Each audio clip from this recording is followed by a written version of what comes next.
Noirs, les Blancs, mais apparemment, on les a oubliés dans l'histoire du Cameroun. Donc, pour faire vivre le peuple, je veux leur rappeler que non.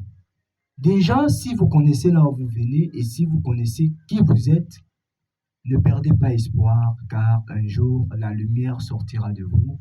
Et avec la grâce de Dieu, j'ai décidé de faire traverser la langue Bakoko à travers l'océan Atlantique, hors de la Méditerranée, avec le soutien de beaucoup de personnes, comme mon père et l'unique Samuel Eto'o-Fils, le président Samuel Eto'o-Fils, que je vais adresser mes salutations, parce que c'est aussi son département. Et je suis sûr que lorsqu'il va suivre ce reportage, il sera très fier. Et aussi beaucoup ceux qui me soutiennent aussi de près ou de loin, des camarades, des amis, comme Radio Maria avec Emmanuel Legrand lui-même. Merci beaucoup. Il s'appelle Salvador Debidou. On va encore écouter, ou alors on n'a pas encore écouté, hein, juste en fond sonore. Je vais donner l'opportunité à tout le monde de déguster aussi cette chanson. Si vous êtes à table, je vous dis bon appétit.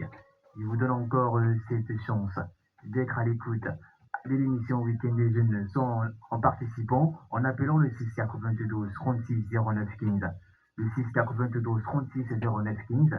Biti Manhattan, Biti Manhattan. Biti Manhattan, c'est le titre de Salvador. Écoute, depuis le quartier Canfon-Sonera à Egdea, écoute le son de ton fils, Salvador Debidou, qui t'a inspiré à écrire. Et surtout avec de l'afro-makossa. Comment tu t'inspires? Ok, très belle question. Déjà, l'afro-makossa, en vrai, c'est pas mon style. J'ai juste emprunté. À la base, moi, je suis rappeur. Mais l'afro-makossa m'a intéressé. Pourquoi? Bref, j'ai voulu mélanger la modernité et l'époque. C'est-à-dire, pour faire cette chanson, j'étais obligé de rentrer dans les années 70. Ça dit quoi? Entrer dans le passé pour le ramener dans le présent. J'ai voulu faire danser les deux générations, les vieux et les jeunes. Mais... Comme à présent, je sens qu'elle est dansée. Hein. Ah ouais, comme à présent, vous êtes en train de danser. Et j'ai décidé donc d'écrire cette chanson qui restera gravée dans nos mémoires pendant des décennies.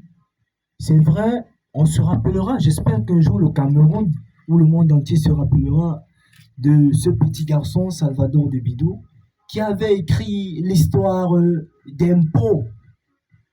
Je pense bien. Ce qui m'a inspiré, ce sont les pleurs et les cris d'Impo. Donc, c'est un peuple qui pleure beaucoup. Ils disent que ils ne figurent pas dans l'histoire du Cameroun. On ne les trouve pas. Mais ils disent que ils sont les premiers à voir les Blancs.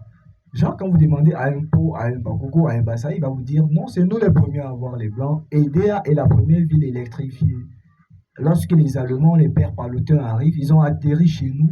Ils ont même baissé le pont des Allemands. Mais lorsqu'on nous fait l'histoire, peut-être à l'école, on ne va jamais dire que Edea était là, ou bien on ne va jamais parler d'eux. Donc j'ai donc voulu les faire vivre, donner espoir, donner de l'espoir.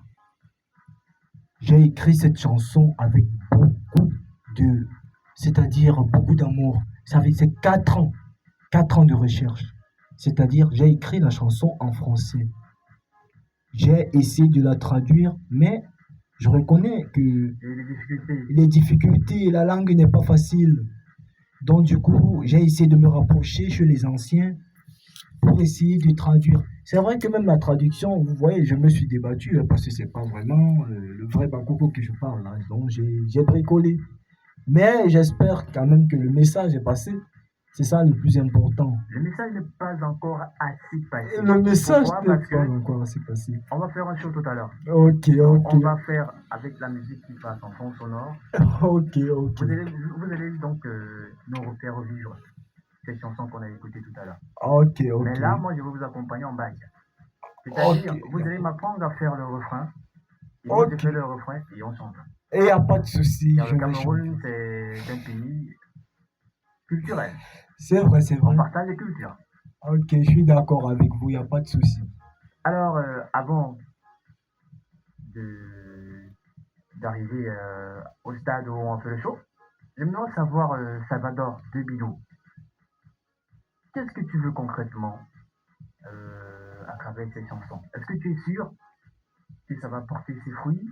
Est-ce que tu es sûr que ça va unir encore ou alors donner encore de l'espoir à ton peuple? Et enfin, pour ma dernière question, est-ce que tu as des personnes qui te soutiennent dans cette initiative? Car vraiment écrire, comme tu as dit tout à l'heure, un son pendant 4 ans, c'est pas facile. Il y a aussi pour celui qui ne maîtrise pas sa langue, de donner un son écrit en français. Et après, traduire. J'aimerais donc savoir, Salvador Le Bidou, Ok, ok. Je vais d'abord répondre à la première question, si la chanson en question, elle va porter ses fruits. Bref, je dirais que avec la foi et vu le travail acharné, parce qu'on dit que lorsque vous aimez ce que vous faites, avec les prières, ça va aller devant. C'est vrai. Le style n'est pas très très apprécié, peut-être dans la jeunesse, mais le style est très original. Je suis sûr que ça va porter ses fruits parce que si j'ai pu à traverser certaines étapes pour arriver aujourd'hui à Radio Maria, j'ai d'abord traversé beaucoup d'étapes avant d'arriver ici. Donc je ne savais même pas que je devais arriver un jour ici. Si je suis déjà là, ça est signe que la chanson veut déjà ou est déjà en train de prendre une tournure vraiment très très engagée. Et avec ma simple conviction, la chanson va porter ses fruits. Elle va porter ses fruits parce que le travail qu'on fait avec amour pendant 4 ans de recherche, même Dieu vous accompagne. Et ce que vous dites à l'intérieur, même les ancêtres les entendent. Je suis sûr que le jour où j'ai chanté au festival, même la Sanaga était fière de m'écouter. Genre, monsieur Roger Mila Albert, s'il m'écoute, ou le jour où il viendra, quand j'ai fini de chanter, le monsieur, le lion indomptable,